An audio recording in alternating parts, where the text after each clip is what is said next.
কাফেররা দেখতে পেয়েছে যে আব্দুল্লাহ ইবনে মুআত্তাল নিজে একা আয়েশাকে নিয়ে দূরের সফর থেকে একা একা ফিরে আসছে। মুনাফিকরা বলল, এই তো সুযোগ পেয়েছি, এই তো সুযোগ, লাগাও এবার অপবাদ কারে হয়।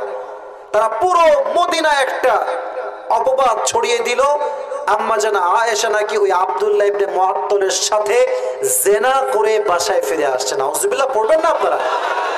আচ্ছা, টাঙ্গাইলের ভুয়াপুরের ভাইরা, আম্মা জান আয়েশার মধ্যে একজন চরিত্রবান নারী কখনো কোনো পর পুরুষের সাথে পরকিয়া বা জিনা করতে পারে? ইমাম থেকে বলেন পারে? পারে। কিন্তু অবাক করার বিষয় কি জানেন, আয়েশা জানেই না যে তার বিরুদ্ধে এত বড় একটা অপবাদ গোটা মদিনায় ছড়িয়ে গিয়েছে। কয়েকদিন পরে তিনি কি করলেন, খেয়াল করছেন যে নবীজি আগের মতো যেমন ভালোবেসে কথা বলতো এখন আর কথা বলে না। আগে দেখলেই নবীজি হাসতেন, এখন আর হাসেন না। আগে দেখলেই জড়িয়ে ধরতেন, এখন আর জড়িয়ে ধরেন না। বাট তিনি জানেন না যে নবীজি আসলে এমন রিঅ্যাক্ট কেন করছেন। আমার মুখে একটু তাকান তো, আমি ঘেমে গেছি। আমি জানি আমাকে দেখতে এখন আমার বেশি সুন্দর লাগতেছে না, বাট আমার এই যে মনে না, আগে আমি বলি, আমার প্রশ্ন করতে দেন। আমার মুখে এটা কি? মাইকের উপরে উঠাইছে যেন জবাবটা জোরে পাই। এটা কি? দাড়ি। এটা অনেক হুজুররা ছাত্ররাও আছে মাদ্রাসার। আচ্ছা, আমাকে মন থেকে বলেন তো, আমি আসিফকে দাঁড়িয়ে রেখে answer me loudly. Am I looking cat? Am I looking unsmart? Am I looking backdated? No. আমার বিশ্বাস যে মুরব্বীর মুখে দাঁড়িয়ে আছে, যে যুবকের মুখে দাঁড়িয়ে আছে, সে শুধুমাত্র পুরুষ নয়, সে একজন সিংহ পুরুষ। এখন কথা হচ্ছে, হুজুর আপনি দাড়ির কথা কেন বলছেন? দাড়ির কথা এই জন্য বলছি যে আজকে আমরা একটা নিয়ত করে ওয়াজ শুরু করব যে আজ থেকে আমরা দাড়ি আর কাটবো না। জোরে বলেন ইনশাআল্লাহ। দাড়ি রাখলে একটা বিষয় মাথায় রাখবা, মারাত্মক গরম রে বাবা রে বাবা। আচ্ছা, একটু দুঃখিত, গ্যাপ নিলাম, একটু পেছন রাখতে হবে। পেছনে রাখার কেউ আছে? রেখে দেন। প্রচন্ড গরম, এত গরম সহ্য করা যায় না। দাড়ি রাখলে একটা লাভ হবে, চরিত্রহীন সব মেয়েগুলো তোমার থেকে 14 হাত দূরে দূরে পালিয়ে যাবে। আর দাড়ি রাখলে তোমাকে সেই মেয়ে বিয়ে করবে যে ইসলামকে, কোরআনকে মন থেকে ভালোবাসে। ঠিক কিনা বল? এখন কোনো মেয়ে যদি তোমাকে দাড়ির জন্য পছন্দ না করে, তাকে একটা স্ট্রেট ফরওয়ার্ড কথা বলবা। এটা আমি আসিফ আজকে টাঙ্গাইলের ভুয়াপুরের মাটিতে শিখাই দিয়ে গেলাম। এটা বলবা তাকে, কারণ সব জায়গায় চুপ থাকলে বোবা শয়তান তুমি হয়ে যাবা। মাঝে মাঝে সিংহের মতো গর্জতে প্রতিবাদ তোমাকে করতে হবে। ঠিক কিনা বল? তো যেই মেয়ে তোমাকে দাড়ি দেখে বলবে যে না, I dislike you, I just hate you because you have the beard, the sunnah of last messenger Muhammad sallallahu alayhi wasallam, দাড়ির জন্য তোমাকে পছন্দ হচ্ছে না, তুমি বলবা ও আচ্ছা, দাড়ির জন্য পছন্দ হচ্ছে না আপু, মারহাবা মাশাআল্লাহ, यार ये तो बहुत ही अच्छी बात है। তবে হ্যাঁ, আপনার জন্য আমার একটা প্রস্তাব আছে। যেহেতু আপনার আমাকে দাড়ির জন্য পছন্দ না, তো আপু আমার মনে হয়, আমি তো টাঙ্গাইলের ছেলে, আমি কথা যা বলি স্ট্রেট ফরওয়ার্ড কথা বলি। আমার কথা হচ্ছে, যেহেতু আপনার দাড়িওয়ালা পছন্দ না, তা আমার মনে হয় আপনার জন্য best, perfect and better option হবে বিটিএস এর হিজরা। এছাড়া আর কোনো অপশন আপনার কাছে নেই। তারাই আপনার জন্য বেটার অপশন, এটা আমার মনে হয়। কারণ যেই মেয়ে দাড়ির জন্য পুরুষকে পছন্দ করে না, সে মেয়ে প্রকৃতপক্ষের মুসলিমা কখনো হতে পারে না। ঠিক কিনা বল? এজন্য কোনো মেয়ে দাড়ির জন্য অপছন্দ করলে প্যারা নেওয়ার কোনো দরকার নাই। আরে আমার কথা স্পষ্ট, যে আমাকে দাড়ির জন্য বিয়ে করবে না, সে তো আমার বউ হওয়ার কোনো যোগ্যতাই রাখে না। আল্লাহ প্রত্যেকটা যুবককে দাড়িওয়ালা যুবক হওয়ার তৌফিক দান করুন। সকলে পড়া আমিন। অনেকে আমরা আছি, বিয়ে করতে চাই বাট বিয়ে করতে পারি না। কেন? মনের মতো মেয়ে আমরা পাই না। তোমরা কথা না বললে আমি ওয়াজ করতে পারবো না। এই সমস্যা আছে না নাই? আমরা যেমনটা চাই তেমনটা আমরা পাই না, তাই বিয়ে করতে পারি না।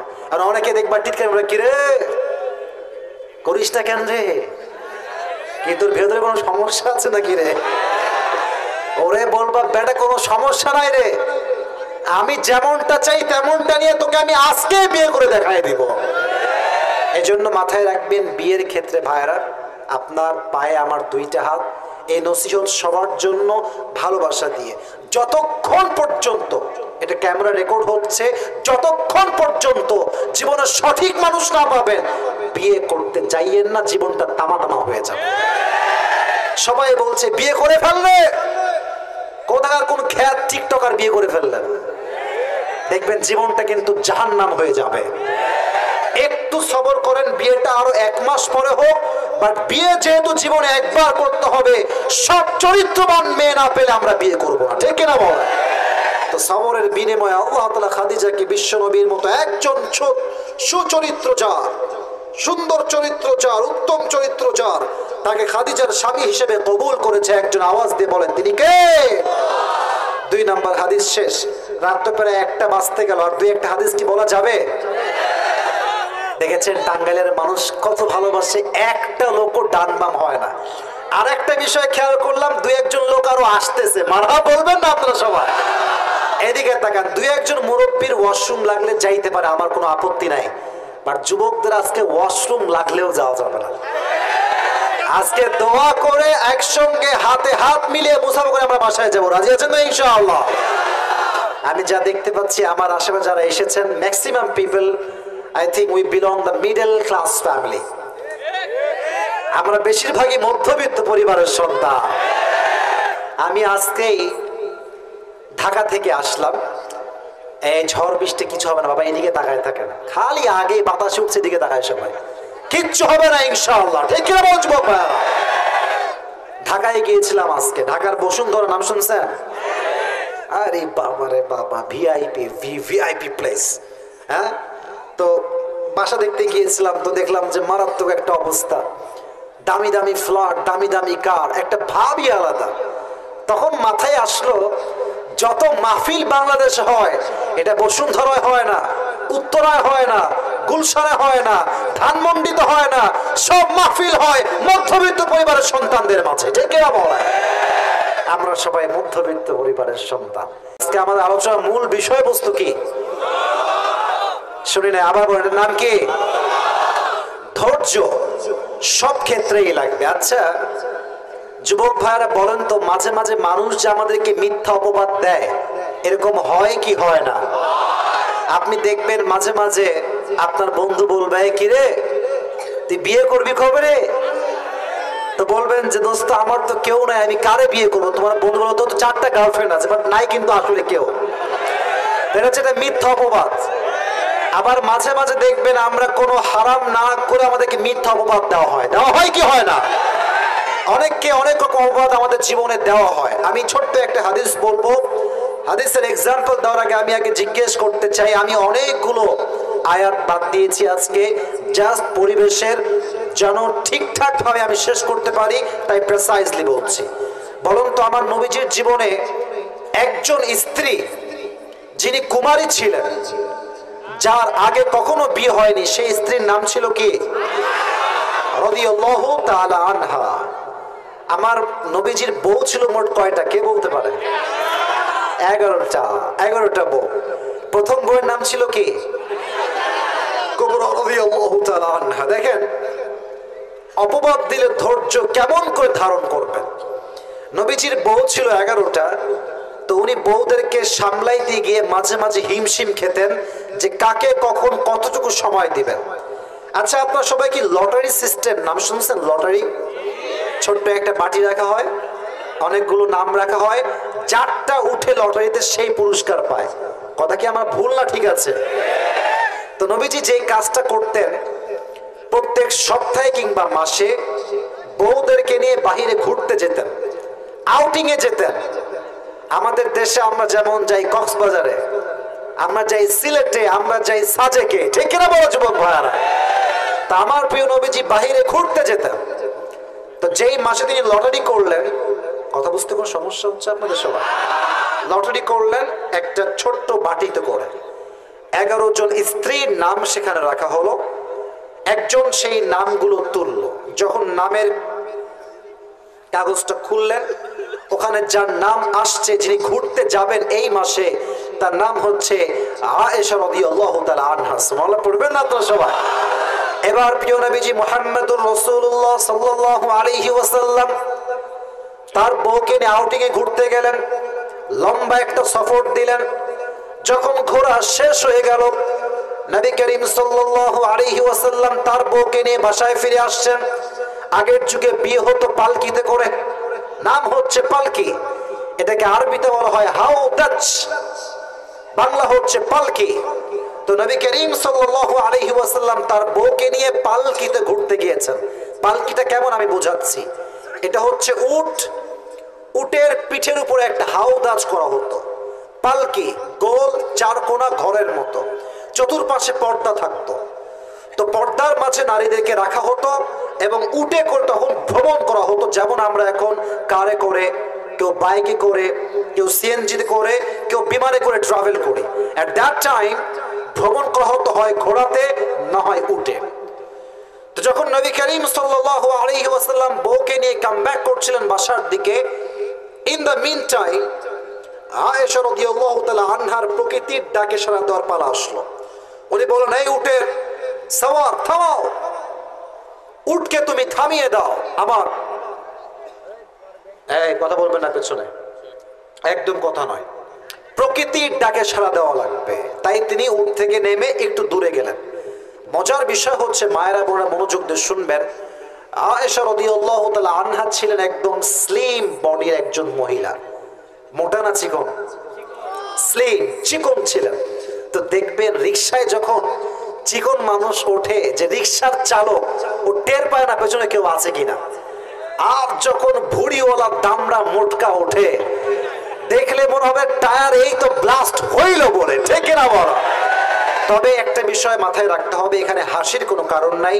মোটা কিংবা চিকন এটা মানুষের হাতে নয়, এটার ক্রিয়েশন যিনি করেছেন তিনি এক সত্তা, তিনি কে?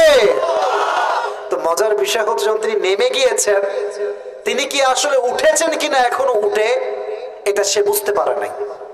তাই তিনি উট নিয়ে আবার বের হয়ে গিয়েছেন, কিন্তু আয়েশা দূরেই ছিলেন, দূরেই তিনি ছাড়া পড়ে গেছেন। এখন যখন সে অনেক দূরে গিয়েছে, গিয়ে দেখছে আয়েশা ভেতরে নাই। সে তো টেনশন, কোথায় গেল আমাদের প্রিয় নবীজির একমাত্র কুমারী স্ত্রী, গেল কোথায়? তো দেখবেন যখন আমরা পিকনিকে যাই, ছোটবেলার কথা মনে আছে অনেকের, হয়তো বা আমারও মনে আছে, পিকনিকে গেলে দেখবেন পার্ক হচ্ছে এইটা, বাস হচ্ছে বাইরে।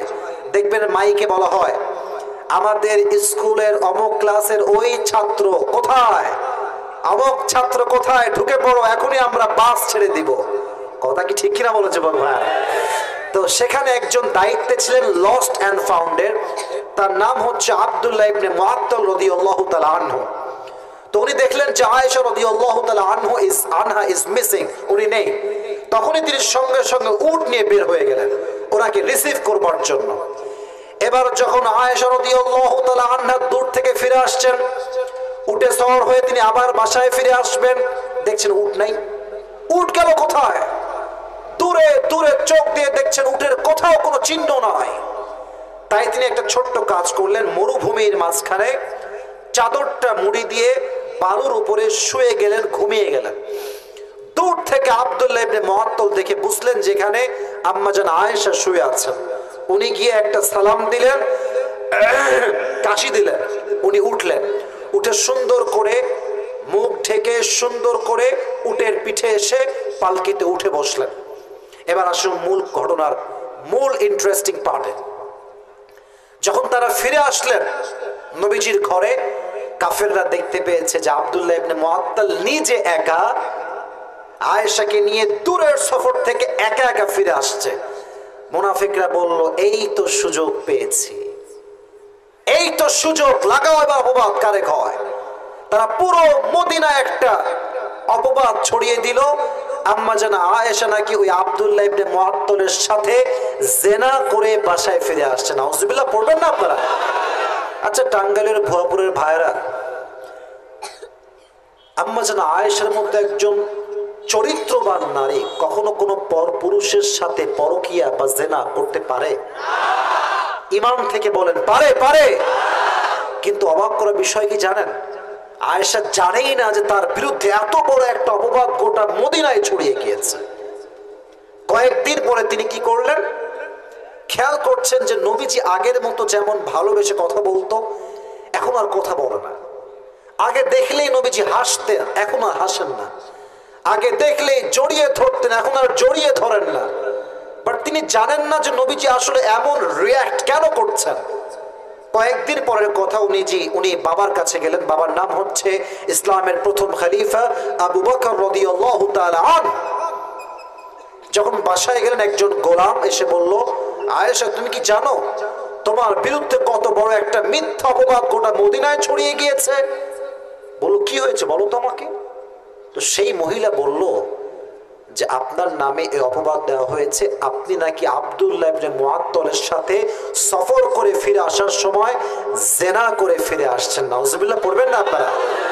এটা শুনে আয়েশা মাথায় হাত দিয়ে বসে গেছে, বলছে নাউজুবিল্লাহ আস্তাগফিরুল্লাহ, আমি তো জীবনেও এটা করি নাই, আমার চেহারাও সে দেখে নাই, কিসের জেনা, কিসের ব্যভিচার আমি তো জানি না।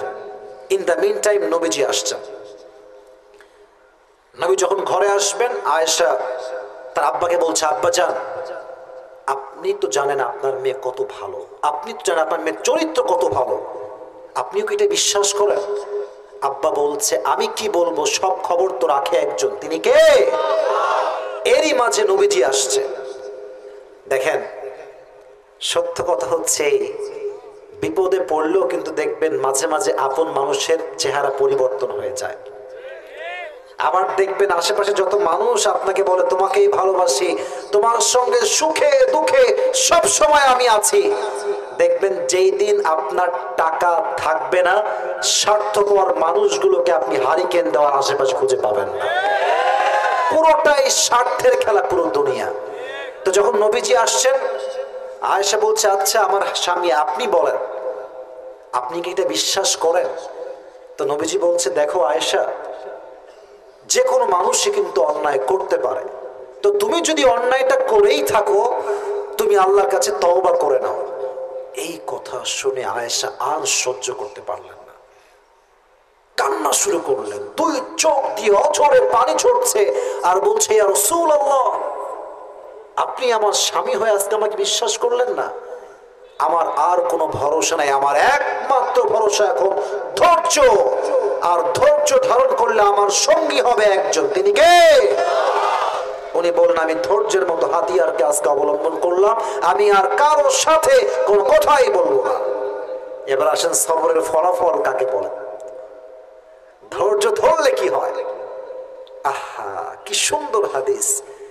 আয়েশার চরিত্র যে পবিত্র ফুলের মতো, তিনি যে ধৈর্য ধারণ করেছেন, এটার বিনিময়ে আল্লাহ তাআলা তার চরিত্রকে পবিত্র করবার জন্য কোরআনে তার চরিত্রের ব্যাপারে একটা আয়াত নাজিল করে দিয়েছেন, যে তার চরিত্রে কোনো ভেজাল নাই। ইন্নাল্লাযীনা জাউ বিল ইফকি উসবাতুম মিনকুম লা তাহসাবুহু শাররান লাকুম বাল হুয়া খায়রুল লাকুম। নবী হে, কাফেরদের কিছু লোক আপনার কাছে আপনার স্ত্রীর ব্যাপারে একটা অপবাদ নিয়ে আসছে, বিশ্বাস করবেন না, অপবাদকে আপনি কানে দিবেন না, মাথায় রাখবেন আপনার স্ত্রীর মতো চরিত্রবান স্ত্রী এই তল্লাটে আর কেউ হতে পারে না। ঠিক কিনা বলো যুবক ভাইরা? তাহলে মাথায় রাখতে হবে, অপবাদ আসতে পারে, মিথ্যা অনেক ব্লেম আপনাকে সহ্য করতে হতে পারে, বাট যদি আপনি ধৈর্যশীল হতে পারেন, আপনি যে নিষ্পাপ এটা স্বয়ং আল্লাহ নিজেই প্রমাণ করবে। সুবহানাল্লাহ পড়েন আপনার সময়। নবীজির প্রথম স্ত্রী যিনি ছিলেন, তার নাম কি ছিল? সবাই বলেন একবার, কে দেখি? খাদিজা। ট্রাক গেছে, আওয়াজ আমি শুনি নাই। নবীজির প্রথম স্ত্রীর নাম ছিল কি? রাদিয়াল্লাহু তাআলা আনহা। আচ্ছা বলেন তো, খাদিজা কি কুমারী ছিলেন না ডিভোর্সি ছিলেন? ডিভোর্সি ছিলেন। এটা কোনো ক্রিটিসাইজ করে বলছি না, জাস্ট হাদিসটা শেয়ার করব, তাই ভূমিকায় আছি। ওনার বয়স যখন একদম শুরুর দিকে, ওনার প্রথমে একটা বিয়ে হয়। বিয়েটা হওয়ার পরে একটা সন্তান হয়, ছেলে সন্তান, তার নাম হচ্ছে হিন্দ। নামটা সবার থেকে শুনতে চাই, নামটা কি? হিন্দ। প্রথম সন্তান তার। সন্তান হওয়ার কিছুদিন পরে খাদিজার স্ত্রী হঠাৎ করে, খাদিজার স্বামী হঠাৎ করে মারা যায়। যার স্বামী মারা যায় যুবতী অবস্থায়, একমাত্র সেই মেয়ে বোঝে স্বামী হারাবার কষ্ট এবং যন্ত্রণা কাকে বলে, ঠিক কিনা বলে? অনেক মেয়েরা আজকের মাহফিল শুনতে আসছেন, মাথায় রাখবেন যতদিন স্বামী আছে সমাজে আপনার মূল্যায়ন আছে। যেই দিন স্বামী মরে যাবে, ডিভোর্স হয়ে যাবে, তখন দেখবেন আপনার রক্তের আব্বাম্ম কিন্তু আপনার পর হয়ে যেতে পারে, ঠিক কিনা বলো যুবক ভাই? স্বামী হচ্ছে একজন মেয়ের সবচেয়ে কাছের দামি সম্পদ। প্রথম স্বামী মরে গেছে, তার আব্বা ছিলেন বিশাল ধনাঢ্য মানুষ, কোটি কোটি টাকার মালিক ছিলেন তার আব্বা যান। সেকেন্ড টাইম তিনি আবার বিয়ে দিলেন, আরেকজন সন্তান হল। সন্তান হওয়ার পরে সেই স্বামীটা আবার মারা গেল। এইভাবে বর্ণনায় আসছে, কোন জায়গায় 2, কোন জায়গায় 3, কোন জায়গায় 4, একাধারে তার প্রত্যেকটা স্বামী মারা গেছে।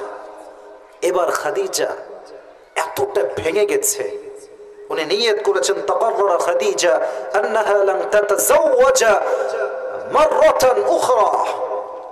খাদিজা একদম দৃঢ় প্রতিজ্ঞা করেছে, আমি আমার জীবনে I will never ever get married again, এটাই আমার শেষ বিয়ে, আমি জীবনে আর কখনো বিয়ে করব না। কিন্তু তিনি ভেঙে গেলে কি হবে, তিনি ধৈর্য হারান নাই, এই নিয়ত করেছেন। ইস, দেখেন ধৈর্যর কত বড় লেভেল। স্বামী তো সব শেষ, সন্তানগুলো বাকি আছে। মাত্র স্বামী বিদায়ের কয়েকদিন পরে খাদিজার মাথার সবচেয়ে বড় তাজ ছায়া তার আব্বাও মরে গেল। একজন মেয়ের স্বামী নাই, বাবা নাই, বোন নাই, মা নাই। আচ্ছা বলেন তো, তার জীবনে আপন বলতে কি দুনিয়াতে আর কেউ আছে? বুঝি নাই তো, হাদিসগুলো বুঝতে হবে। আর কেউ কি আছে? বলেন বলেন, আর কেউ নাই। এই তো শুরু হলো সবরের ধাপ। কোটি টাকার বিজনেস, হাজার হাজার কোটি টাকার ব্যবসা কে সামলাবে? খাদিজা একাই তার বাবার হাজার কোটি টাকার সম্পত্তি সবরের সাথে মৃত্যুর শেষ নিঃশ্বাস পর্যন্ত একাই সামলেছেন। সুবহানাল্লাহ পড়বেন না আপনারা সবাই? এবার একদিন খাদিজা রাদিয়াল্লাহু তাআলা আনহা ঘুমিয়ে আছেন। ভোর রাত যখন হবে, তাহাজ্জুদের সময় যখন হবে, তখন তিনি স্বপ্ন দেখছেন রাতটা একদম অন্ধকার, আমাবস্যার রাতের মতো অন্ধকার চতুর্পাশ। হঠাৎ করে তিনি আকাশের দিকে তাকিয়েছেন, দেখছেন একটা চাঁদ আকাশে আছে। যখন তিনি চাঁদের দিকে তাকিয়েছেন, চাঁদটা সাথে সাথে তাকানোর সাথে সাথে আকাশ থেকে নিচের দিকে নামা শুরু করেছে। আর যখন নিচের দিকে নেমে এসেছে, খাদিজার বুক বরাবর, একদম বুক বরাবর কাছাকাছি চলে আসছে। আর চাঁদের এত আলো ছিল, চাঁদের আলোতে পুরো আমাবস্যার অন্ধকার রাতের মতো রাত, চাঁদের আলোতে পুরো জায়গাটা আলোকিত হয়ে গিয়েছে। সুবহানাল্লাহ পড়বেন না আপনারা? তিনি ভাবলেন যে স্বপ্নের ব্যাখ্যা কি? কাঁপ দিয়ে উঠেছে, লাফ দিয়ে উঠেছে, কি হইল এটা, কি দেখলাম? খুব দ্রুত তিনি এবার তার চাচা, তার নাম হচ্ছে ওয়ারাকা বিন নাফেল, দৌড়ে গিয়েছে। চাচা যান, রাতে আমি একটা ভয়ঙ্কর স্বপ্ন দেখেছি, আমাকে ব্যাখ্যা বলেন, কি ব্যাখ্যা হবে? কি স্বপ্ন বলো আমাকে, বলো বলো। বলছে আমি দেখলাম চাঁদের একটা টুকরা আমার দিকে দৌড়ে আসছে, আর চাঁদে এতটা আলো, পুরো জগৎটা তার আলোতে আলোকিত হয়ে গিয়েছে। ব্যাখ্যা কি হবে? উনি বললেন দেখো, ব্যাখ্যা তো এভাবে বলা যাবে না, আমাকে আসমানি কিতাব তাওরাত এবং ইনজিল পড়তে হবে। উনি তাওরাত খুললেন, ইনজিল খুললেন, ব্যাখ্যা পড়লেন।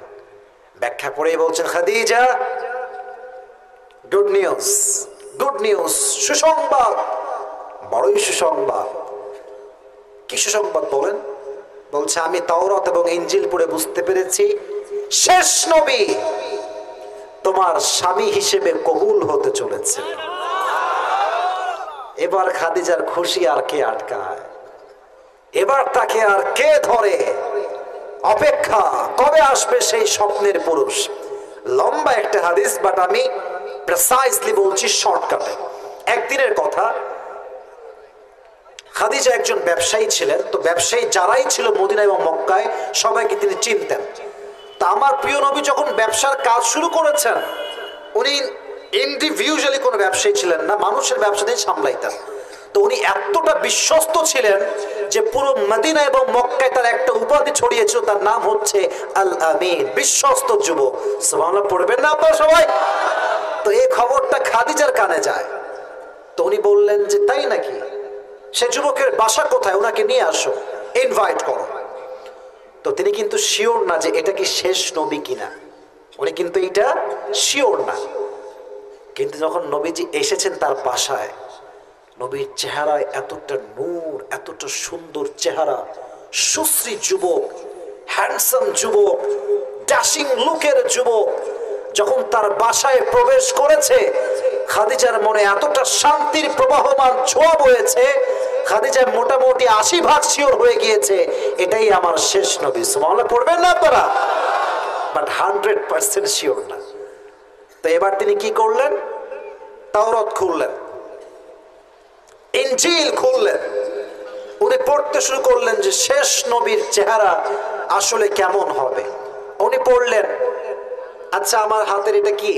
চামড়া, হাতের তালুতেও চামড়া, এ পাশেও চামড়া, পুরো দেহের প্রত্যেকটা বডির উপর পার্ট হচ্ছে চামড়া। লেখা আছে শেষ নবীর দেহের প্রত্যেকটা অঙ্গ প্রত্যঙ্গের চামড়া হবে সাদা, ধবধবে সাদা। সুবহানাল্লাহ পড়বেন না আপনারা সবাই? এই সাদা মানে যে একদম সাদা ফকফকে তা নয়। হাদিসে আসছে আজহারাল্লাহ, আমার নবীজির চেহারাটা চাঁদের, পূর্ণিমার চাঁদের চাইতে বেশি সুন্দর। সুবহানাল্লাহ পড়বেন না আপনারা সবাই? আল্লাহু আকবার, কত সুন্দর চেহারা তার হবে আপনি একটু চিন্তা করেন। আর সেখানে লেখা আছে তার হাইট কেমন হবে। আমি হাদিসটা বলছি, কানা রাবাআতাম মিনাল কওম লাইসা বিত-তাওয়িল ওয়ালা বিল-কসির। The prophet will be medium of height, neither tall nor short. খুব লম্বাও না, খুব খাটোও না, উনি হবেন মাঝারি গড়ের একজন যুবক। সুবহানাল্লাহ নাই এর মধ্যে সবার? তার দাড়ি হবে কেমন? লেখা আছে চাপ দাড়ি, ঘন দাড়ি, দেখলেই মনে হবে বীর পুরুষের সন্তান হেঁটে আসছে। ঠিক কিনা বলো? এবার তিনি মোটামুটি শিওর হলেন যে এটাই মনে হয় শেষ নবী হবেন, মোটামুটি একটা শিওরিটি কাজ করল। এবার ভাবেন যুবক ভাইয়েরা কতটা বুঝবেন, আমরা সবাই পুরুষ, আমরা সবাই কি পুরুষ। পুরুষ মানুষ অনেক কিছু চাইলে করতে পারে, বাট মেয়ে মানুষ কিন্তু চাইলেই করতে পারে না। আমাদের কোনো মেয়ে পছন্দ হয়েছে সরাসরি গিয়ে বলতে পারবো, সে অ্যাবিলিটি আছে, সে সাহস আছে, বাট সব মেয়ে কিন্তু এটা পারবে না। তো খাদিজা এখন কেমনে বিয়ের প্রস্তাব দিবে? টেনশন। বলো যুবক ভাইরা আছে না নাই? এবার তিনি একটা চালাকি করলেন, তোমরা একটা ট্রিকটা খাটাবা, মাথায় রাখবা কাউরে পছন্দ হইলে নিজে যাবা না, নিজের আপনজনকে আগে পাঠাবা। যে পরিস্থিতি ঠিকঠাক থাকে তাহলে তুমি যাবা, না কিন্তু মায়ের একটা মাটিতে পড়বে না। ঠিক কিনা বলো? তো খাদিজা এবার তার একজন গোলাম আছে, বৃদ্ধা দাসী, ওনাকে ডাকলেন, ডেকে ইচ্ছা মতো খাওয়াইছে, খাওয়াইছে, হাদিয়া দিয়েছে, সব দিয়েছে। বলছে একটা কাজ করতে হবে আপনাকে আমার পক্ষ থেকে, করবেন? বলছে কি কাজ বলেন? বলছে ওই দেখেন রুমে একজন যুবক বসে আছে, আপনি তাকে গিয়ে বলবেন যে আমার তাকে পছন্দ হয়েছে, আমি তাকে বিয়ে করতে চাই। সুবহানাল্লাহ নাই আপনাদের মুখে? বলছে ও আচ্ছা, এইটার জন্য এত খাওয়ান দাওয়ান তাই না? এই জন্য এত হাদিয়া আপনি আমাকে দিচ্ছেন? না না, এত কিছু লাগবে না, আমি তো আপনার দাসী, আপনি যা বলবেন তাতেই আমি বাধ্য। তো উনি বললেন যে খাদিজা, আমি তোমার যে বয়সে অনেক বড়, আমার মনে হয় যে উনি আগে বাসার থেকে চলে যাক, ওনার বাসায় যাক, তখন আলাপ হবে, কারণ উনি এখানে আসছে বিয়ের জন্য নয়, ব্যবসার জন্য আসছে। কথা ঠিক কিনা বলেন যুবক ভাই? তো নবীজি বের হয়ে গেলেন। লম্বা হাদিস ছোট্ট করে বলছি। তারপরের দিন তার দাসী নবীজির ঘরে গিয়েছে, গিয়ে গেট বাড়াচ্ছে, ঠক ঠক ঠক। নবীজি বলছে কে? পরিচয় দিয়েছে, আমি অমুক জায়গা থেকে আসছি, তোমার সাথে কিছু জরুরি কথা আছে। নবীজি গেট খুলে দিয়েছেন, উনি ভেতরে আসছেন, কথাবার্তা হয়েছে, কেমন আছেন, সব কথাবার্তা ওকে, ফাইনাল। এবার মহিলাটা বলছে, আচ্ছা মুহাম্মদ, তুমি তো আমার সাথে বয়সে অনেক ছোট, জুনিয়র, তোমাকে একটা প্রশ্ন করবো, মাইন্ড করবো না তো? আমার নবী কিন্তু তখন মোহাম্মদ কেন? কারণ তিনি তখন নবুয়ত পান নাই, তখন তার বয়স মাত্র 25 ইয়ার্স ওল্ড, 25 বছর। আর নবুয়ত পেয়েছেন কত বছর বয়সে? 40। তো বলছে বলেন, সমস্যা নাই। আচ্ছা তুমি মাশাআল্লাহ ফিটফাট আছো, চেহারাও সুন্দর, বয়সও পারফেক্ট, তুমি বিয়ে করো না কেন? মেয়েটা বলছে, মহিলাটা বলছে। তো নবীজি যে জবাবটা দিয়েছেন এটা আমাদের সকলের জবাব, আমাদের সবার জবাব। নবীজি বলছেন বিয়ে তো আমি করতেই চাই, বাট টাকা পয়সা আমার কাছে নাই।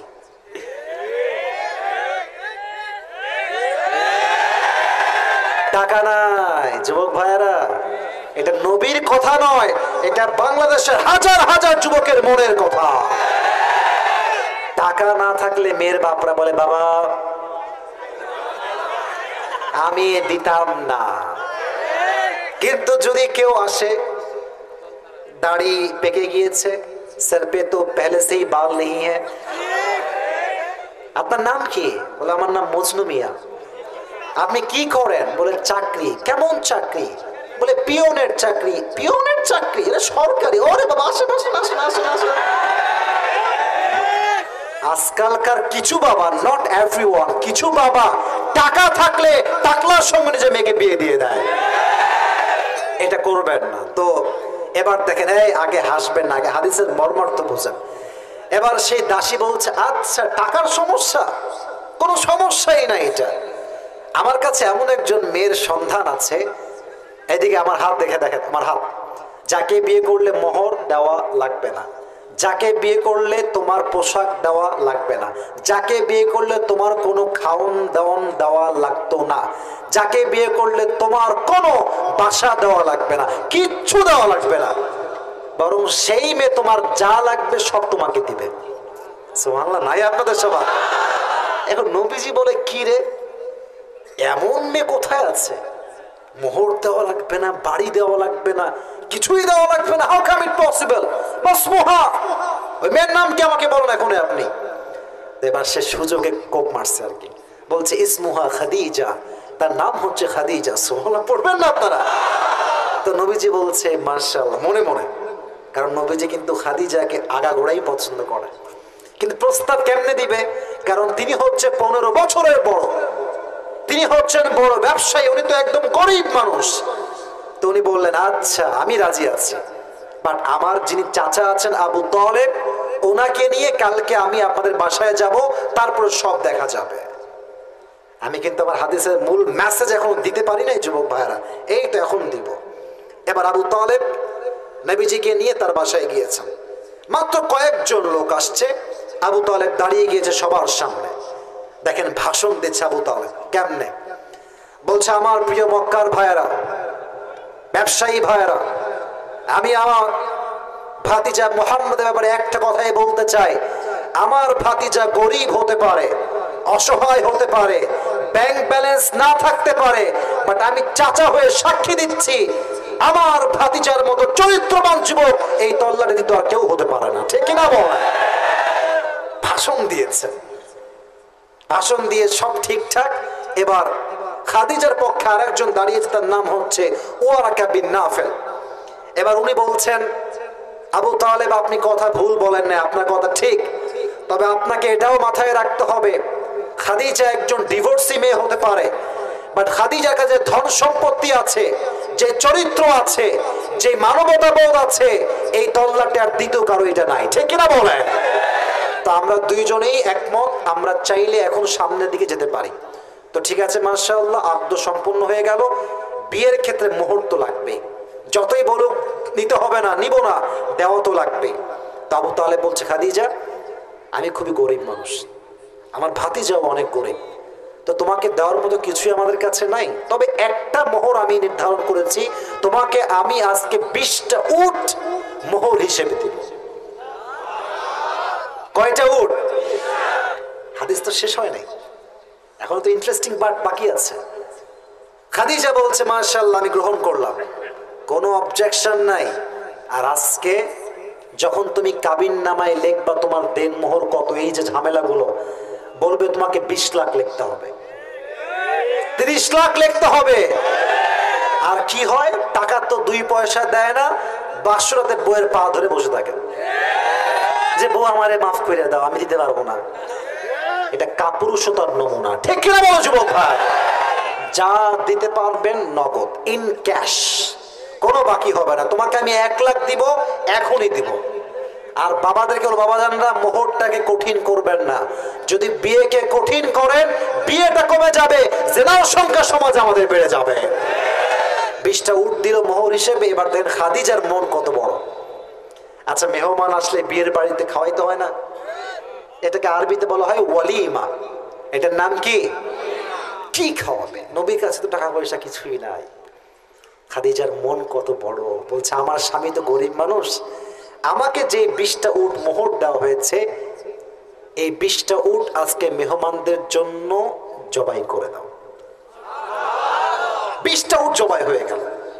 উনি একটা উটও রাখলেন না, সব জবাই হয়ে গেল। এবার আসেন বাসর রাতের কথা। যেদিন বাসর রাত হলো নবীজির, নবীজি ডান পাশে বসে আছেন, খাদিজা বাম পাশে বসে আছেন। বাসর রাতে খাদিজা নবী করিম সাল্লাল্লাহু আলাইহি ওয়াসাল্লামকে ডাক দিয়ে বললেন, আচ্ছা আপনি জানেন যে আমি আপনাকে কিসের বিনিময়ে পেয়েছি? উনি বলছেন, না জানি না, বলো কিসের বিনিময়ে পেয়েছো? বলছে, আমার জীবনে আমি আমার প্রত্যেকটা স্বামীকে হারিয়েছি, আমি আমার জনমদাতা পিতাকে হারিয়েছি, আমি আমার জীবনে এমন কিছু নাই যা পেয়েছি, সব হারিয়ে ফেলেছি। আমি শুধুমাত্র ধৈর্য ধারণ করেছি। আর আমার ধৈর্যের ফলাফল হিসেবে আমার মতো খাদিজাকে, যার কয়েকবার স্বামী মারা গিয়েছে, বাপ মারা গিয়েছে, আমার মতো নারীকে আল্লাহ তাআলা ধৈর্যের বিনিময়ে আপনার মতো চরিত্রবান যুবক শেষ নবীকে আমার স্বামী হিসেবে আল্লাহ কবুল করে নিয়েছে। সবর, ধৈর্য।